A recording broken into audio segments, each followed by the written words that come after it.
بسم اللہ الرحمن الرحیم۔ السلام علیکم۔ یقیناً آپ سب بالکل ٹھیک ہوں گے، تندرست ہوں گے۔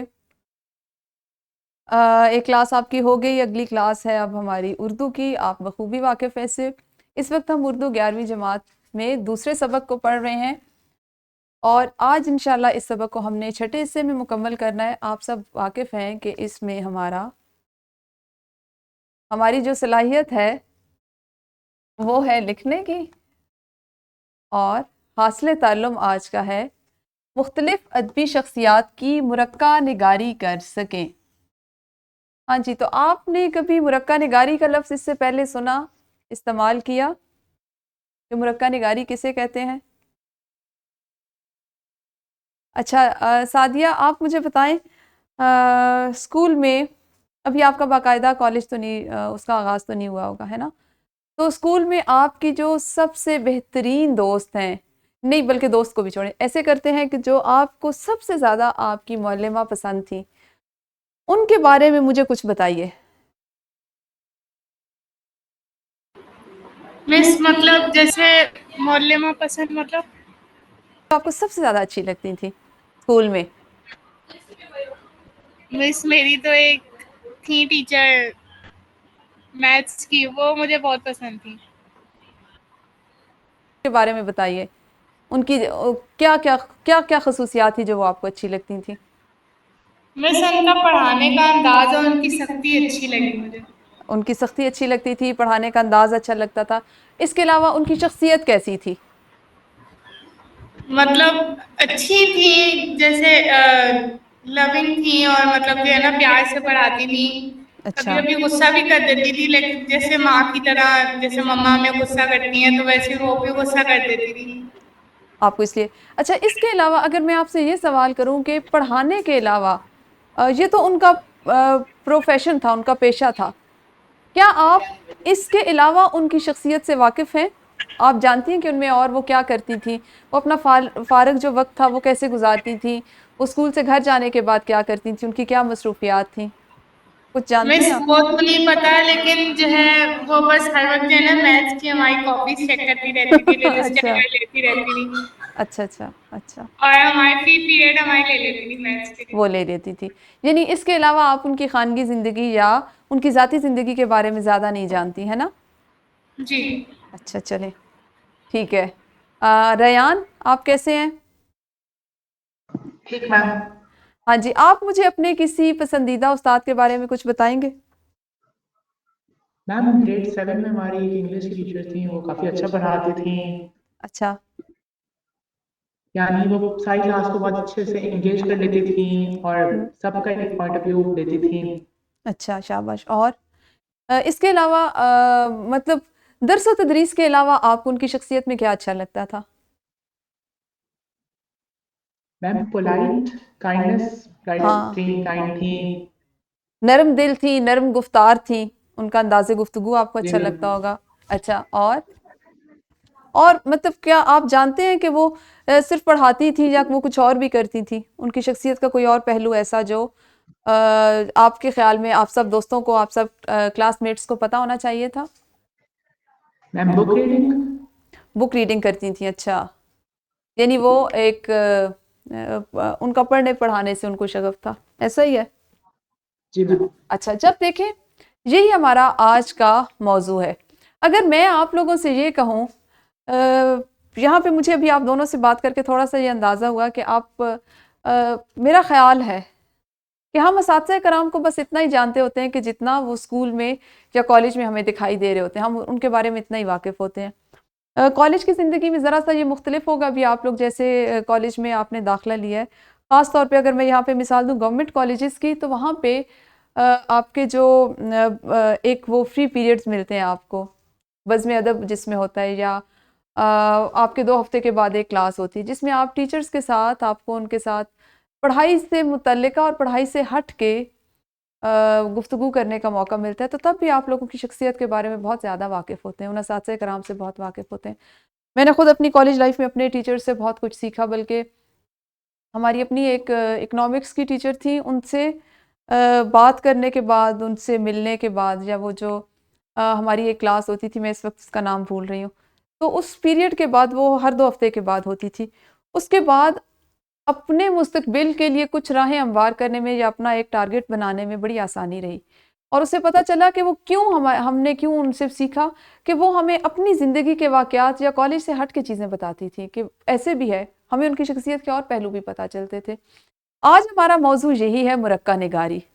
اگر میں آپ سے یہ کہوں کہ سید نفیس الحسینی شاہ صاحب کو تو ہم پڑھ رہے ہیں, علامہ اقبال, کہ علامہ اقبال کی شخصیت پر اب آپ غور کیجئے کہ علامہ اقبال کی شخصیت پر کچھ لکھیں یا ایک پیراگراف لکھیں یا ایک پیراگراف سوچیں تو کیا آپ لکھ پائیں گے؟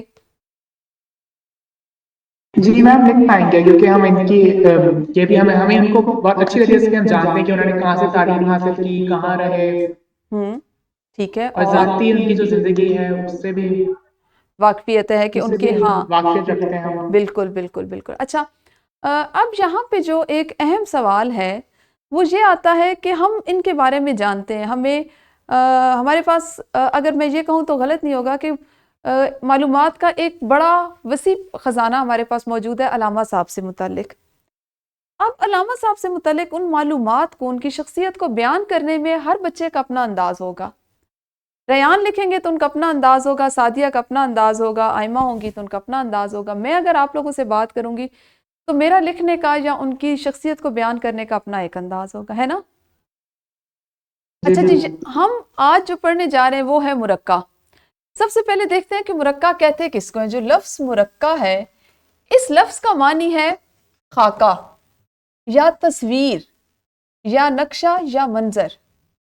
لفظ مرقع کے معنی ہے خاکہ, تصویر, نقشہ, منظر. اور جب ہم کہتے ہیں مرقع نگاری تو نگار کہتے ہیں لکھنے والے کو, اور نگاری ہوتا ہے لکھنا. اب لفظ مرقع نگاری کا معنی کیا بن گیا؟ منظر کشی کرنا, تصویر بنانا, نقشہ پیش کرنا یا کسی چیز کا خاکہ کھینچنا. تو آپ اگر غور کریں تو اس کے تمام معنی ایسے لگ رہے ہیں کہ جیسے آپ کوئی اسکیچ بنانا چاہ رہے ہیں, ہے نا؟ بیان کرنے سے زیادہ جی میم انگلش میں کریکٹر اسکیچ ہوتا ہے, تو اس کو خاکہ نگاری. خاکہ نگاری. اب یہاں پہ ہم اگر بات کریں تو اتنی واضح تصویر کسی کی بنانا الفاظ کے ذریعے کہ وہ بالکل ایسے لگے کہ وہ شخص آپ کے سامنے موجود ہے, اس کو ہم کہیں گے مرقع نگاری. کسی شخصیت کی لفظی تصویر کشی, ایک تو ہوتی ہے نا اسکیچ بنانا, اس کو ہم تصویر کشی کہیں گے. ایک ہوتا ہے لفظی تصویر کشی, الفاظ کے ساتھ اس کا اس طرح کا اسکیچ بنانا کہ وہ شخص آپ کے ذہن میں اس کا خاکہ بالکل واضح ہو جائے, اس کو ہم کہیں گے مرقع نگاری. ایک اچھے خاکے میں ہم کسی بھی شخص کے بنیادی مزاج, اس کی افتاد طبع, اس کی طبیعت کیسی ہے, وہ طبیعت میں عادتاً کیسا ہے, اس کا مزاج کیسا ہے, اس کا انداز فکر و عمل کیا ہے, یہ تمام اور اس کی شخصیت کے اور مختلف پہلو جو ہیں ان سے ہمیں اچھے سے واقف ہونا, ان پہ کے بارے میں ہمیں واقفیت ہونا بہت ضروری ہے. اس صورت میں ہم ایک اچھا خاکہ بنا سکتے ہیں, اچھے مرقع نگار بن سکتے ہیں.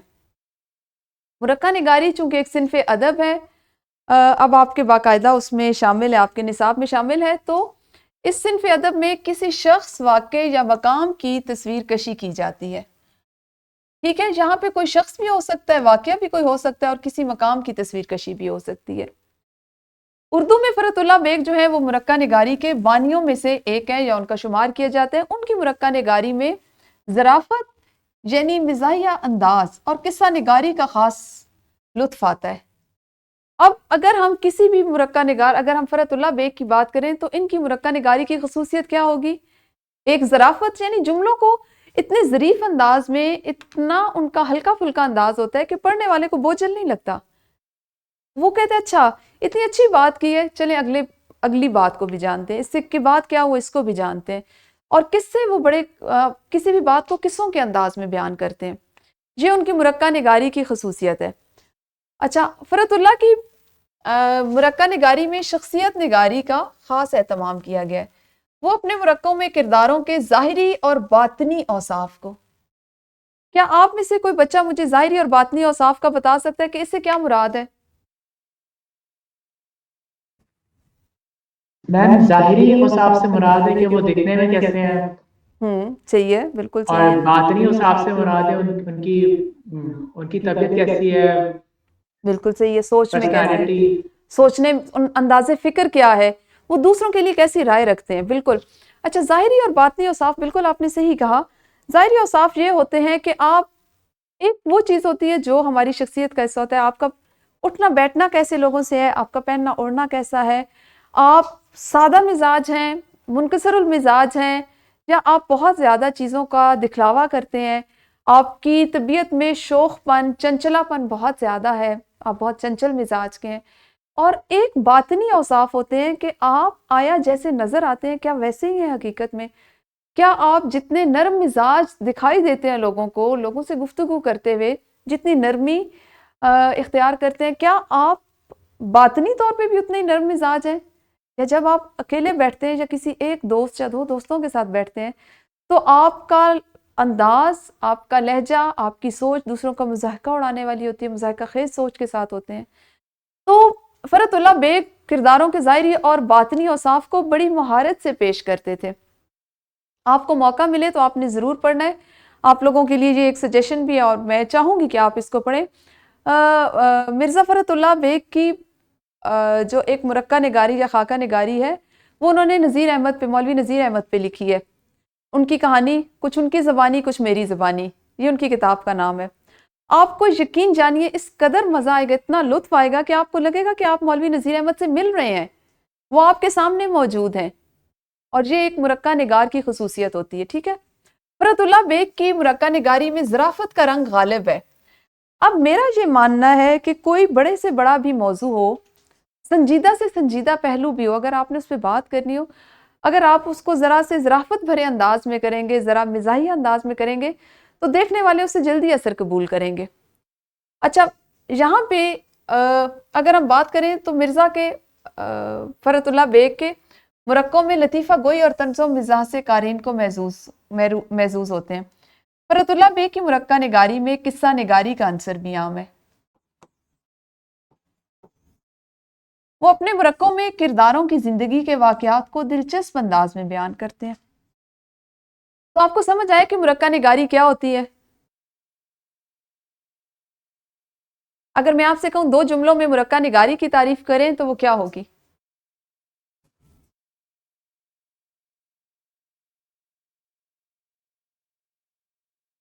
جی سعدیہ، کچھ آپ کو اگر میں کہوں کہ کسی بھی شخص کی مرقع نگاری کریں تو کیا آپ اس کا مرقع نگاری سے کیا مراد لیں گی؟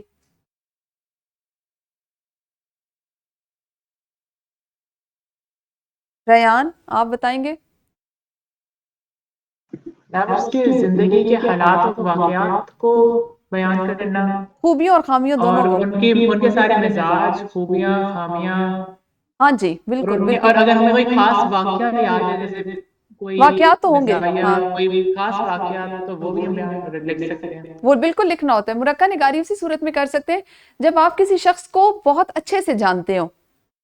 آپ کو جیسے ابھی آپ نے علامہ صاحب کی تصویر دیکھ کے کیوں کہا کہ آپ ان کے بارے میں لکھ سکتے ہیں؟ کیونکہ آپ نے ان کے بارے میں اتنا پڑھ رکھا ہے، اور پڑھنے کے مختلف آپ نے کتابوں میں پڑھا، آپ نے اخباروں میں پڑھا ہوگا، آپ نے سنا ہوگا، تو اس سے آپ کے ذہن میں ان کا ایک خاکہ بن چکا ہے. اب آپ جب ان کے بارے میں لکھیں گے تو آپ چونکہ ان کو جانتے ہیں تو لکھ سکیں گے. میں نے آپ سے آپ کے اساتذہ کرام کے بارے میں کیوں پوچھا؟ کیونکہ آپ ان کے بارے میں جانتے ہیں.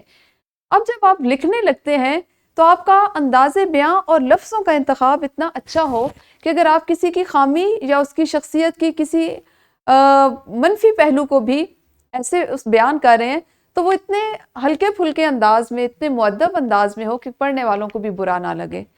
تو مرقع نگاری سے کسی بھی شخصیت کا ایسا خاکہ یا ایسی تصویر پیش کرنا کہ جو اس کی مکمل شخصیت کو، اس کی ظاہری حالت کو، اس کی باطنی حالت کو، اس کی خوبیوں اور خامیوں کو ظاہر کرے، تو یہ کیا ہوگی؟ اس صورت میں لکھنے کو ہم مرقع نگاری کہیں گے. ٹھیک ہے. اگر ہم مرقع میم نگاری، یہ غیر افسانوی صنف ہے؟ جی میم غیر افسانوی یہ غیر افسانوی صنف افسانوی ہے. صنف ہاں ہے. جی، افسانوی اور غیر افسانوی، یہ غیر افسانوی صنف میں ہم اس کا شمار کریں گے. اگر ہم خاکہ نگار، مشہور خاکہ نگاروں کی بات کریں تو اس میں سب سے پہلا نام جیسے میں نے آپ کو بتایا مرزا فرحت اللہ بیگ کا آتا ہے، اور انہوں نے